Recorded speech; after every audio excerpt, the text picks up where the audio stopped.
I'm Supriya from the Agami team, and would just love to share a few ramblings with you. As we were just gearing up to start the summit earlier this week, my mind kept going back to a city that I had visited a little over a year ago, just as we were beginning Agami. And this is the city of Bilbao in northern Spain, in the Basque region. The minute I walked in there, you could sense its vibrant culture. You could get a sense of just the community and pride that existed. It had a stunning museum. It had a university and a business school in particular, where it was normal for kids to form and run cooperatives. You also had riverfronts where people were swimming, and parks were filled with dogs and children. This was, to me, really, what struck me more than any of this was actually the fact that when we entered a cafe, we could see young students jamming to revive a language that was actually lost, the Basque language, which even their parents hadn't spoken, and because it had been banned by the dictatorship. For me, as a person who can barely hold an entire conversation in an Indian vernacular language, I thought really what could be a greater sense of pride. But as I was chatting up with a student there, I realized that this was not always the case. So this is what the city looked like when I had gone. But when I was chatting up with the student, I learned about its history. As recently as 30 years ago, it was a city in steep decline. It was a port city. Its manufacturing, metallurgy, business was on the downturn. Unemployment rates were at 25%. Its landscape and pollution were at alarming rates. What was worse was it was plagued by separatist terrorism.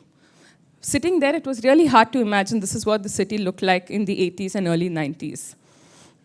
But what was really interesting was a set of steps that the public administration or the city's council, along with its citizens, did. What I learned was that they did three different things.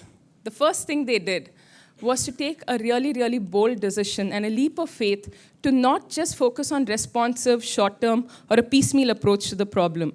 They didn't say, let's just focus on terrorism or unemployment and see what programs we can run.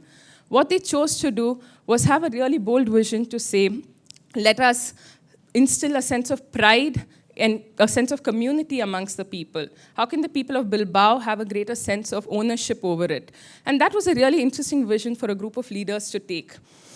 And that set the frame for everything that they did before that.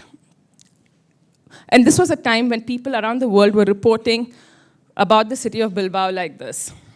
That literally, the New York Times said, from the blast furnaces along the stinking river that trafficked floating objects. The second interesting thing that the public administration did was to take a non-linear approach and focus on investing in public spaces. They invested in public transportation, parks, metros, roads, and even the development of the riverfront. But what was most curious, honestly, was their commitment to develop a museum. One would think this should not really be a priority in the midst of everything that the city was facing. But they chose to develop a museum, and the brief to the council was pretty much this, to say we need a transformative project that will revive and transform the entire city, not just art and its role. What they also said is it should have universal appeal.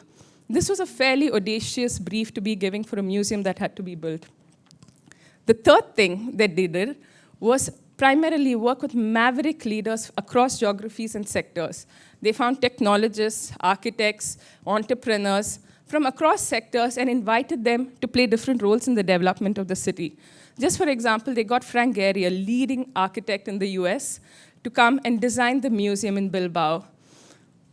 And this is a fairly unusual thing because, in a way, Bilbao is not the first city in the world to really have a landmark space. There were many before it. But what was really unusual was the lowly status of the city and the irony that it was having such an ambitious and audacious goal. That's what made really this a story, and which is why it was received with widespread skepticism and even criticism from across the society.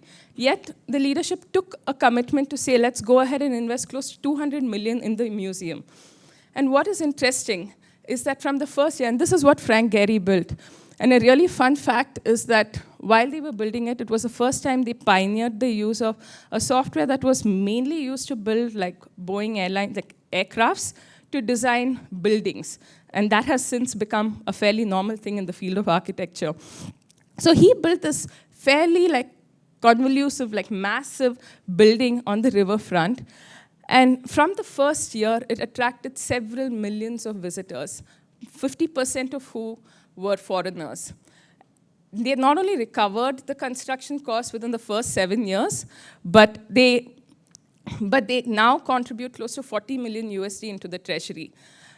While there may be criticisms, like to any change process we all run, we know that there are unintended consequences. But the one thing where there's widespread agreement is in the fact that this museum has become an icon for the entire city. It changed the way, not only the way the world saw Bilbao, but also the way the people saw themselves. Now just take a minute to imagine the journey that they've been through. And imagine what if we could do the same with our systems of law and justice. What if we were able to take it to be a thriving ecosystem where each of us could have access to affordable, timely, and efficient legal resources? What if the system could have universal appeal, like move from being insular like the city of Bilbao and speak to every citizen and even the world? What if all of us engage with the system in whatever capacity, whether we are engaged as an officer of the law, as a litigant going there, or as a civil society leader or an entrepreneur? Engage with it with a sense of pride. At Agami, we really think this is a reachable dream. And this is what inspires us to do our work every day. It is the sense of possibility that we can build, we can drive a future like this. And much like Bilbao, we don't think it can be done alone. It's going to take a community of leaders, bold leaders like each of you who are here, to be, and with each of your audacious ideas to make this happen. There is no way we're going to be able to take a journey like this otherwise. And we have amongst us at this summit a really, really rare gift.